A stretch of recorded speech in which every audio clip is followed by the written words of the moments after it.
Hello friends வணக்கம். நம்ம Siddha scholar சேனலில் நம்மளுடைய இந்த எஜுகேஷன் ரிலேட்டடாக நிறைய doubts and clarifications AYUSH education ரிலேட்டடாக நிறைய பார்த்துட்டு வந்துட்டுருக்கோம். இப்போது இன்றைக்கி 13ஆம் தேதி 7வது மாதம் 2026 இன்று ஆயுஷ் படிப்புகளுக்கான அந்த அப்ளிகேஷன்ஸ் வந்து ஆன்லைனில் ஓப்பன் ஆகிருக்கு. இது எங்கே போய் பார்க்கணும் அப்படின்னா ஒன்றும் இல்லைங்க, உங்கள் கூகுளில் இந்த வெப்சைட் மட்டும் நோட் பண்ணிக்கங்க. TN AYUSH TNAYU AYUSH online ONLINE.co.in அப்படின்ற வெப்சைட் தான் நம்ம பார்க்க வேண்டியது. அப்படி உள்ளே போனீங்கன்னா இந்த மாதிரியான ஒரு வெப்சைட் வந்து ஓப்பன் ஆகும். இதில் யூஜி பிஜி என்ன கோர்ஸ் இருக்குது அப்படின்ற மாதிரி எல்லாமே உங்களுக்கு வந்து என்னென்ன காலேஜ், இதில் என்னென்ன லிஸ்ட் ஆஃப் காலேஜஸ் வருதோ இதுதான் ஆத்தரைஸ்டான இந்த வருஷத்துக்கான அப்ரூவ்டான காலேஜஸ். இதில் இல்லாத காலேஜஸை கண்டிப்பாக நீங்கள் விட்டுறணும், அதை வந்து கன்சிடரே பண்ணக்கூடாது. சரி, இப்போ இதில் எப்படி அப்ளிகேஷன் ஃபில் பண்ணுறதுன்னு கேட்டிங்க அப்படின்னா சைடில் பார்த்தீங்கன்னா நோட்டிஃபிகேஷன்ஸ்னு வந்திருக்கும். இதுக்கு அப்ளிகேஷன் தொடங்கப்பட்ட நாள் ஆல்ரெடி சொல்லிட்டேன், 13/7/2026. லாஸ்ட் டேட் அப்படின்றது 31/7/2026 மாலை 5 மணி வரைக்கும் இந்த அப்ளிகேஷன்ஸ் வந்து தாராளமாக நீங்கள் வந்து போடலாம். ஸோ இது ஸ்க்ரோலிங்கில் பார்த்தீங்க அப்படின்னா உங்களுக்கு வந்து வரும். அதாவது யூஜி பிஎன்ஒயர்ஸ் யோகா கோர்ஸ்க்கான அப்ளிகேஷன் வேணும் அப்படின்னா இதில் கிளிக் பண்ணுங்கள் அப்ளை பண்ணுறதுக்கு. அதுக்கான பிஎஸ்எம்எஸ், இதுக்கான பிஏஎம்எஸ், யுனானி, ஹோமியோபதிக்கான கோர்ஸுக்கு அப்ளிகேஷன் ஃபில் பண்ணுறீங்க அப்படின்னா இதை கிளிக் பண்ணிங்க அப்படின்னா இப்போ உங்களுக்கு ஆரோ தெரியும்னு நினைக்கிறேன். இதை கிளிக் பண்ணிங்கன்னா இந்த பேஜுக்கு கொண்டு போய் விடும். இதில் நீங்கள் கவர்மெண்ட் கோட்டா போடுறீங்களா, மேனேஜ்மெண்ட் கோட்டா போடுறீங்களா, ஆல் இண்டியா கோட்டா போடுறீங்களா அப்படின்ற இன்ஃபர்மேஷன்ஸ் இதில் வந்து தெரியப்படுத்தப்படும். அதன் பிறகு அப்படியே ஸ்க்ரோலிங்லேயே கீழே வந்தீங்கன்னா prospects for BSMS, BAMS, BUMS, BHMS courses in Indian medical homeopathy medical colleges அப்படின்ற மாதிரி போட்டுட்டு இது சரண்டர் சீட்ஸ், அதாவது உங்களுக்கு ஸ்பெசிஃபிக்காக தனித்தனியாக பிரிச்சிருப்பாங்க. அதாவது கவர்மெண்ட் சரண்டர் சீட்ஸ் என்னது, சரண்டர் டு கவர்மெண்ட் சீட்ஸுக்கு தனியாக வந்து அப்ளிகேஷன் போட மாதிரி இருக்கும். அதன் பிறகு செல்ஃப் ஃபினான்சிங் சீட்ஸுக்கு அப்ளிகேஷன் அதனோட ப்ராஸ்பெக்ட்ஸ் ரீட் பண்ணணும் அப்படின்னா அதுக்கு தனியாக நீங்கள் உள்ளே வர மாதிரி இந்த இதை கிளிக் பண்ணி போகிற மாதிரி இருக்கும். அதன் பிறகு எக்ஸ்க்ளூசிவாக all India quota in self financing private medical college. ஏன்னா ஆல் இண்டியா கோட்டா வந்து செல்ஃப் ஃபினான்சிங் காலேஜஸில் இருக்கக்கூடிய ஆல் இண்டியா கோட்டாவை Tamil Nadu counselling TN AYUSH online மூலிமா தான் அப்ளை பண்ண முடியும். இதே சென்ட்ரல் கவர்மெண்ட் மூலிமா வரக்கூடிய கவர்மெண்ட் காலேஜஸில் இருக்கக்கூடிய ஆல் இண்டியா கோட்டாவுக்கு ஏஏசிசிசி மூலிமா தான் அப்ளை பண்ண முடியும். தயவுசெய்து மறந்துடக்கூடாது. இதை மூணையும் செக்ரிகேட் பண்ணி ப்ராப்பராக பார்த்து உங்களோட ப்ராஸ்பெக்ட்ஸை பிரிண்ட் அவுட் எடுத்துகிட்டு அதன் பிறகு ரெஸ்பெக்டிவ் கரஸ்பாண்டிங் இந்த லிங்க்கில் நீங்கள் வந்து அப்ளை பண்ணுற மாதிரி இருக்கும். செப்பரேட்டாக நான் படிக்கிறேன் பாருங்கள்.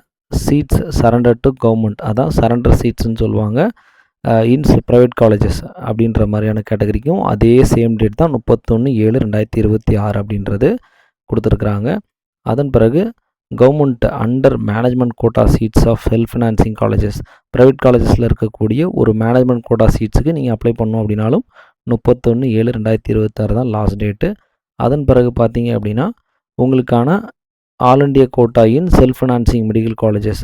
ஸோ செல்ஃப் ஃபினான்சிங் காலேஜஸில் நீங்கள் அப்ளிகேஷன்ஸ் போடணும் அப்படின்னா கூட உங்களுக்கு லாஸ்ட் டேட்டு 31/7/2026 அப்படின்ற மாதிரி கொடுத்துருப்பாங்க.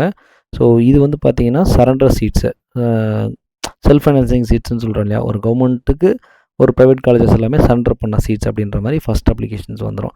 ஸோ தயவுசெய்து யாரெல்லாம் மூணுமே அப்ளை பண்ணணும், யாரெல்லாம் எது மட்டும் செப்பரேட்டாக அப்ளை பண்ணால் போதும் அப்படின்றத தெரிந்து வைத்து கொண்டு அதன் பிறகு அப்ளை செய்வது நல்லது. ஸோ இப்போ நியர்லி நம்ம எஜுகேஷன் பொறுத்தவரை சீட்ஸ் எல்லாமே நிறைய அவைலபிள் வந்து லாஸ்ட் டைமும் சரி இப்போவும் சரி நிறைய இருந்துகிட்டே தான் இருக்குது. நிறைய பெண்டிங் இருந்துகிட்டே தான் இருக்குது. யாருக்கும் கிடைக்காது அப்படின்ற விஷயங்கள் முன்னாடியே யாரும் ஃபிக்ஸ் பண்ணாதீங்க.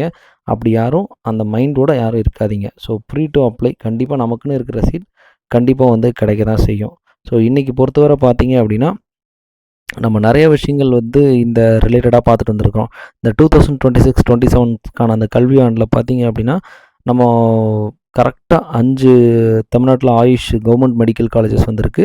இதுக்கு 320 சீட் வந்து இருக்குது. இதுக்கு நீங்கள் அப்ளை பண்ணலாம். இதே இந்த 320 சீட்டுகளில் பார்த்தீங்கன்னா ஆல் இண்டியா கோட்டா சீட்ஸ் வந்து 48 சீட் வந்து போயிடும். அப்போது நம்ம ஆல் இண்டியா கோட்டா சீட் வந்து இந்த 5 காலேஜில் இருக்கக்கூடிய ஆல் இண்டியா சீட்ஸ் எடுக்கணும்னா ஏஏசிசிசி தான் அப்ளை பண்ண வேண்டும். இந்த டிஎன் ஆயுஷ் மூலிமா அப்ளை பண்ண முடியாது. அப்போ இந்த 48 சீட்ஸ் வந்து government all India quota central கவர்மெண்ட்டோட சீட்டில் எடுக்கணும்னா ஏஏசிசி போய் அப்ளை பண்ணுங்கள். ஏஏசிசி மூலியமாக தான் அப்ளை பண்ண வேண்டியிருக்கும். ஏஏசிசி இன்னும் கால்ஃபர் பண்ணலை, வெயிட் பண்ணுங்கள். வந்தால் கண்டிப்பாக நான் நம்ம சேனல் சிதா ஸ்காலரில் கண்டிப்பாக இன்ஃபர்மேஷன்ஸ் கொடுப்பேன். மீத உள்ள 272 சீட் எக்ஸ்க்ளூசிவ் கவர்மெண்ட் சீட்ஸ்க்கான இது வந்து நம்ம டிஎன் ஆயுஷ் ஆன்லைன் அப்படின்ற வெப்சைட் மூலிமா தான் அப்ளை பண்ண வேண்டியிருக்கும். அப்புறம் மொத்தம் 29 தனியார் காலேஜ் வந்து ஆயுர்வேதா, யுனானி, ஹோமியோபதியில் வந்து இன்றைக்கி வரைக்கும் சித்தாலையும் சேர்த்து இருக்குது. ஸோ 29 தனியார் காலேஜில் 1920 சீட் வந்திருக்கு. அந்த 20 சீட்டில் 15% வந்து ஆல் இண்டியா கோட்டா சீட்ஸ் வரும். இது நம்ம இப்போ நீங்கள் பார்க்குறீங்க இல்லையா, இந்த அப்ளிகேஷனில் BAMS, BSMS, BHMS all India quota இருக்கு இல்லையா, இந்த 1920 சீட்ஸில் 15% அப்படின்றது இந்த அப்ளிகேஷன் மூலிமா தான் நம்ம ஃபில் பண்ணுற மாதிரி இருக்கும். ஸோ அதனால் எல்லாத்தையும் தெளிவாக பிளான் பண்ணிவிட்டு அதுக்கேற்ற மாதிரி பண்ணுங்கள். ஸோ தயவுசெய்து தேவையில்லாத ஆட்ஸு, தேவையில்லாத விஷயங்கள் நம்பி ஏமாற வேண்டாம். முதல்ல ப்ராப்பராக ரெஜிஸ்ட்ரேஷன் பண்ணுங்கள். லாகின் ஐடி, பாஸ்வேர்டை மறந்துடாதீங்க. உங்களுக்குன்னு தனியாக ஒரு இமெயில் ஐடியை மேக் பண்ணிவிட்டு அதன் பிறகு நீங்கள் அந்த அப்ளிகேஷனை ஃபில் பண்ணுங்கள். உங்களுக்குன்னு ஸ்பெசிஃபிக்கான ஒரு ஃபோன் நம்பரை வாங்கிடுங்க. அப்பா நம்பர் ஓகே, அம்மா நம்பர் ஓகே, வீட்டில் உள்ள வேறு யாரோ நம்பர், அண்ணன் நம்பர், கம்ப்யூட்டர் ஷாப்ஸில் உள்ள நம்பர், அவங்களோட இமெயில் ஐடி, அந்த மாதிரிலாம் பண்ணாதீங்க. உங்களுக்குன்னு ஒன்று எழுதி வச்சுட்டு ப்ராப்பராக பெனில் எந்த இதில் ஓடிபி எதில் வரும், அப்புறம் இமெயில் ஐடிக்கான பாஸ்வேர்ட்ஸ் என்ன, ப்ராப்பராக ஒரு நோட்டில் ப்ராப்பராக எழுதி வைக்க வேண்டியது கட்டாய அவசியம் அப்படின்ற விழிப்புணர்வை இந்த காணொலி மூலிமா தெரிவித்துக்கிறேன். வேறு ஏதாவது சந்தேகங்கள் இருந்தால் டெஃபினட்டாக அப்டேட் பண்ணுங்கள். I will update you. So application open ஆகிடுச்சு. இந்த விஷயத்தை ஹாப்பியாக ஷேர் பண்ணிக்கிறேன். Please updating. வேறு ஏதாவது டவுட் இருந்தால் கண்டிப்பாக ஷேர் பண்ணுங்கள். Thank you very much.